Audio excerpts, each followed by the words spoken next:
Assalamualaikum warahmatullahi wabarakatuh. Hai kawan edukatif sekalian, terutama di kelas 11 di SMK Satu Campaka ya. Semoga kalian selalu dalam keadaan sehat walafiat, selalu semangat dalam melaksanakan kegiatan pembelajaran baik secara luring maupun secara daring kalau ada tugas ya. Baik, pada pertemuan video kali ini kita akan membahas tentang sistem dan dinamika demokrasi Pancasila ya. Nah, adapun kompetisi dasar dalam materi ini yaitu menganalisis sistem dan dinamika demokrasi Pancasila sesuai dengan Undang-Undang Dasar Negara Republik Indonesia tahun 1945. Tujuan dari pembelajaran ini diharapkan kalian sebagai peserta didik dapat menjelaskan hakikat demokrasi. Kemudian kalian dapat menganalisis pelaksanaan demokrasi di Indonesia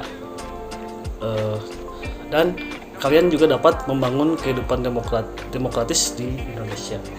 Nah, adapun sistem dan dinamika demokrasi Pancasila yang akan kita bahas yaitu yang pertama tentang hakikat demokrasi dan yang kedua tentang dinamika penerapan demokrasi Pancasila.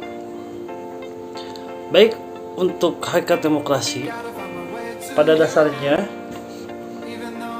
hakikat demokrasi adalah sistem bermasyarakat dan bernegara serta pemerintahan yang memberikan penekanan kepada keberadaan kekuasaan di tangan rakyat baik dalam penyelenggaraan negara maupun pemerintahan. Untuk lebih memahami terkait hak demokrasi, maka kita akan membahas satu persatu ya. Yang pertama tentang makna demokrasi, yang kedua tentang klasifikasi demokrasi, dan yang ketiga tentang prinsip-prinsip demokrasi. Makna demokrasi itu diambil dari dua kata dari bahasa Yunani yaitu demos yang artinya rakyat dan kratos atau kratein yang artinya pemerintahan, sehingga demokrasi dapat dijadikan pemerintahan rakyat. Nah, itu secara simpelnya ya. Nah, sedangkan menurut Abraham Lincoln, demokrasi adalah suatu sistem pemerintahan dari rakyat oleh rakyat untuk rakyat. Nah, bahasan yang kedua tentang klasifikasi demokrasi itu ada 3 bagian berdasarkan titik beratnya, yang pertama, yang kedua berdasarkan ideologinya, dan yang ketiga tentang berdasarkan proses penyaluran kehendak rakyat. Nah, untuk yang pertama tentang berdasarkan titik berat perhatiannya itu dibagi kepada demokrasi formal, demokrasi material, dan juga demokrasi gabungan. Sedangkan berdasarkan ideologinya, klasifikasi demokrasi itu terbagi kepada 2, yaitu demokrasi konstitusional atau liberal, dan yang kedua adalah demokrasi rakyat atau proletar. Nah, sedangkan yang ketiga berdasarkan proses penyaluran kehendak rakyat. Nah, demokrasi itu dibagi kepada 2, yaitu demokrasi langsung maupun demokrasi secara tidak langsung. Nah, demokrasi berdasarkan titik berat Demokrasi berdasarkan titik berat perhatiannya itu yang pertama ada demokrasi formal, yaitu demokrasi yang menjunjung tinggi persamaan bidang politik tanpa disertai upaya untuk mengurangi atau menghilangkan kesenjangan di bidang ekonomi. Sedangkan demokrasi material yaitu demokrasi yang menitik beratkan upaya menghilangkan perbedaan di bidang ekonomi, persamaan bidang politik kurang diperhatikan, bahkan mungkin bisa saja dihilangkan. Nah, sedangkan yang ketiga ada demokrasi gabungan, yaitu demokrasi yang mengambil kebaikan dan menghilangkan keburukan dari demokrasi formal maupun demokrasi material.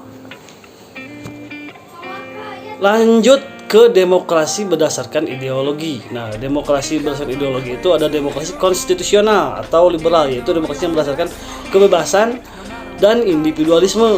Sedangkan demokrasi rakyat itu atau dalam kata lain proletar itu yaitu demokrasi yang didasarkan pada paham Marxisme komunisme. Kemudian demokrasi berdasarkan proses penyaluran kehendak rakyat.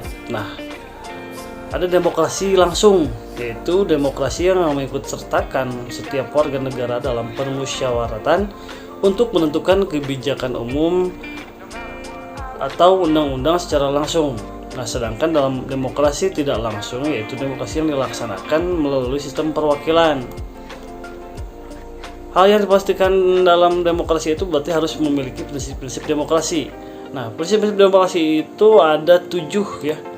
Yang pertama, negara berdasar konstitusi. Yang kedua, jaminan hak asasi manusia. Yang ketiga, kebebasan berserikat dan mengeluarkan pendapat. Yang keempat, pergantian kekuasaan secara berkala. Yang kelima, adanya peradilan bebas dan tidak memihak. Yang keenam, penegakan hukum dan persamaan kedudukan setiap warga negara di depan hukum itu sama. Yang ketujuh, jaminan kebebasan pers. Nah, lanjut kepada dinamika penerapan demokrasi Pancasila. Nah, pada dasarnya prinsip-prinsip demokrasi Pancasila itu menurut Ahmad Sanusi mengutarakan ada 10 pilar demokrasi konstitusional di Indonesia menurut Pancasila dan Undang-Undang Negara Republik Indonesia tahun 45. Yang pertama, demokrasi itu yang berketuhanan Maha Esa. Yang kedua, demokrasi dengan kecerdasan. Yang ketiga, demokrasi yang berkedaulatan rakyat. Dan yang keempat, demokrasi dengan rule of law. Yang kelima, demokrasi dengan pemisahan kekuasaan negara. Yang keenam, demokrasi dengan hak asasi manusia. Yang ketujuh, demokrasi dengan pengadilan yang merdeka. Yang kedelapan, demokrasi dengan otonomi daerah. Yang kesembilan, demokrasi dengan kemakmuran, demokrasi yang berkedaulatan. Dan yang kesepuluh, demokrasi yang berkeadilan sosial. Nah, demokrasi Pancasila mengandung nilai moral yang bersumber dari Pancasila. Yang pertama, persamaan bagi seluruh rakyat Indonesia. Yang kedua, keseimbangan antara hak dan kewajiban. Dan yang ketiga, pelaksanaan kebebasan yang dipertanggungjawabkan secara moral kepada Tuhan Yang Maha Esa. Yang keempat, mewujudkan rasa keadilan sosial. Yang kelima, pengambilan keputusan dengan musyawarah mufakat.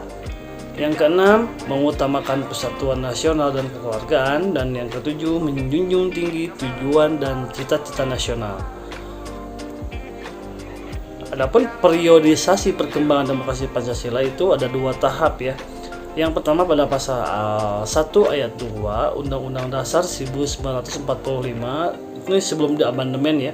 Jadi isinya itu kedaulatan adalah di tangan rakyat dan dilakukan sepenuhnya oleh Majelis Pemusyawaratan Rakyat. Nah, sedangkan pada periodisasi pada periodisasi perkembangan demokrasi Pancasila kedua dalam pasal 1 ayat 2 Undang-Undang Dasar Negara Republik Indonesia tahun 1945, setelah diamandemen, kedaulatan itu berada di tangan rakyat dan dilaksanakan menurut undang-undang. Nah, menurut Afan Ghaffar, indikator sistem pemerintahan demokrasi itu diantaranya harus akuntabilitas, adanya rotasi kekuasaan, rekrutmen politik yang terbuka, dan tentunya harus ada pemilihan umum, serta adanya pemenuhan hak-hak dasar. Nah, berdasarkan indikator tersebut dapat melihat perkembangan demokrasi Indonesia. Nah, perkembangan demokrasi Indonesia itu yang pertama pelaksanaan demokrasi Indonesia periode 1945 sampai 1949. Dan yang kedua, pelaksanaan demokrasi di Indonesia pada periode 1949 sampai 1959. Pada periode ketiga, pelaksanaan demokrasi di Indonesia itu terjadi pada tahun 1959 sampai 1965. Lanjut kepada periode yang keempat, yaitu pelaksanaan demokrasi di Indonesia pada periode 1965 sampai 1998. Nah, yang terakhir periode pada pelaksanaan demokrasi di Indonesia tahun 1998 sampai sekarang atau sampai saat ini.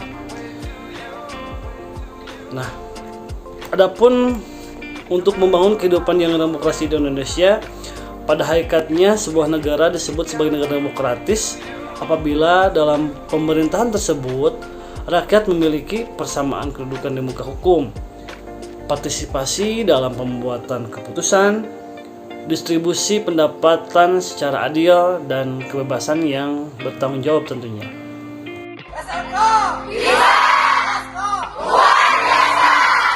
Sekian materi pemaparan terkait demokrasi. Semoga kalian bisa memahami, kalaupun tidak kalian bisa belajar secara mandiri. Untuk tugasnya nanti akan Bapak share atau Bapak berikan langsung pada saat kegiatan pembelajaran di kelas. Terima kasih, semoga kalian tetap semangat, sehat terus. Wassalamualaikum warahmatullahi wabarakatuh.